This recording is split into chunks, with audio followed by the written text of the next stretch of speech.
Hi, this is a presentation on Soviet propaganda art by Lena Marks and featuring Barbie. I'm here to answer any of your questions about Soviet propaganda. I've always wondered how for 7 decades the Soviet leaders could manipulate millions of people to participate in communism. That's a great question, and propaganda machine in Soviet Union played a great role in getting people to follow the directions and think that the way that party wanted them to think. In this poster, we see that there's a young fighter that the country is calling to pick up arms and to go fight a war. Now, people in Soviet Union were far spread out around the entire large country, and they didn't necessarily have a personal interest in joining that war. However, propaganda art was one of the ways that Soviet Union was able to get people to enlist and call young men to come and help with the war effort. What is the meaning behind the white flowers? Sure, so the white flowers are actually color of victory in this case, and the reason that the soldier is holding flowers goes along with this caption here. It says that the soldier who won the war gets the love from the entire nation. So the flowers signify that the soldiers, when they come back from war, will be considered heroes by their nation, and that the entire country is behind them in this war effort.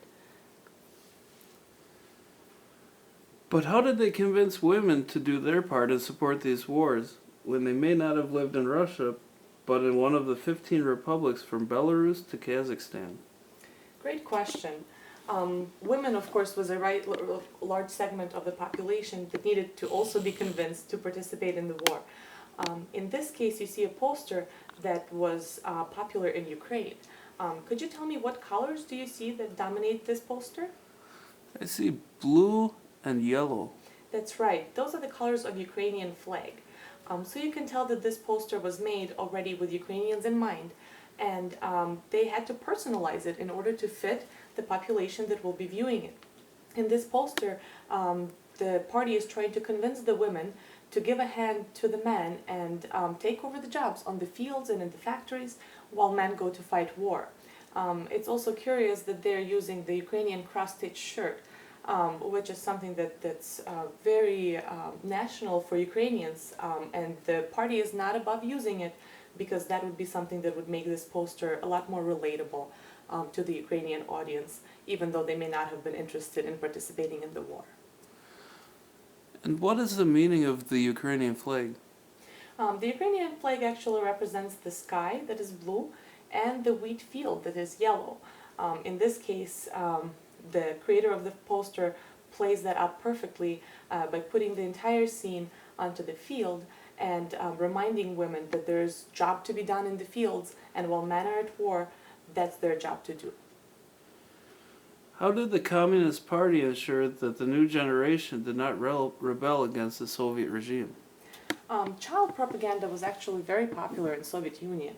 On this poster, there's Lenin along with a young boy who's wearing the red tie. He was a pioneer, meaning the Lenin youth or the Soviet youth member. All children were required to belong to the Soviet youth, and in this case, they're actually saying that the people's dreams came true. So as you can imagine, this poster is not exactly truthful because everything was far from perfect in the Soviet Union. However, there are many references on this poster as to how life in Soviet Union is great. And did children see this everywhere in their lives? They absolutely did. When children went to school, they would see posters like this. They would be handed out in pamphlets, printed in children's newspapers, and even printed in textbooks. The propaganda was everywhere, and children were targeted because they were the next generation, and they really needed to be raised to be proper communists. And here you can actually see in the background how Lenin is pointing out to the young boy how everything is wonderful in the Soviet Union.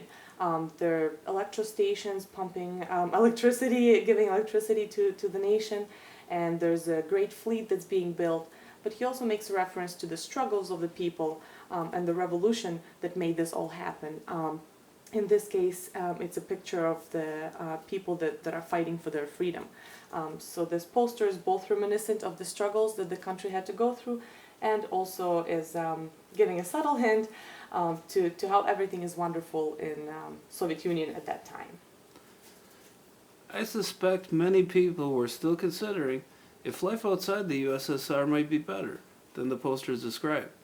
How could they stop free thinkers from leaving the Soviet Union? There definitely has been a lot of free thinkers in Soviet Union, and not everybody bought into the propaganda machine. Inevitably, the Soviet Union realized, and the party realized, that they must also have anti-American and anti-Western propaganda that would go along with their idea. So in this poster, we actually see two light and dark, two parts. The light one, of course, because it's a Soviet poster, is about Soviet Union. It says that we're planting life and they're planting death, and there are two worlds and two different plans. This poster was meant to describe how Soviet Union is building and planting and building roads and expanding as well, and making life better for their people. On the contrary, the United States in this poster is depicted with a much darker color and shading, and you can tell that this is a much more negative connotation. I noticed that the man in the top is wearing a military-type uniform. Was this common to depict people in civilian roles wearing military uniform?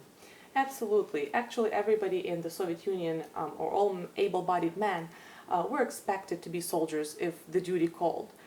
So in this case, we really don't make a differentiation between a soldier and a civilian, because every civilian could and should be a soldier if Soviet Union called on them to do so. And it's very interesting, the timeline of this poster, because it was made in 1953 when America was actually involved in the Korean War. So it made it for a very easy target for the propaganda machine in the Soviet Union to actually depict a fat cat banker that's ruling the generals and that's telling the generals what to do. And they're actually setting up the posts and the basis as to how to fight a war. Meanwhile, the poster is trying to show how in the Soviet Union the war is not on their mind, and all that they're trying to do is to improve life for the country. And do you think that this is an intentional reference to capitalism? It absolutely is. There are many, many propaganda posters that write about capitalism and depict it in a terrible way. They have satire that depicts a lot of, fat cat bankers that are actually ruling the world. And they're actually describing that Soviet Union people, or people that live in the Soviet Union, have a much better life, and they should really stay far away from capitalism, which, as you can imagine, was a difficult idea to sell. Any more questions? No, I've learned a lot about Soviet propaganda. Thank you. And thank you. And to everybody else,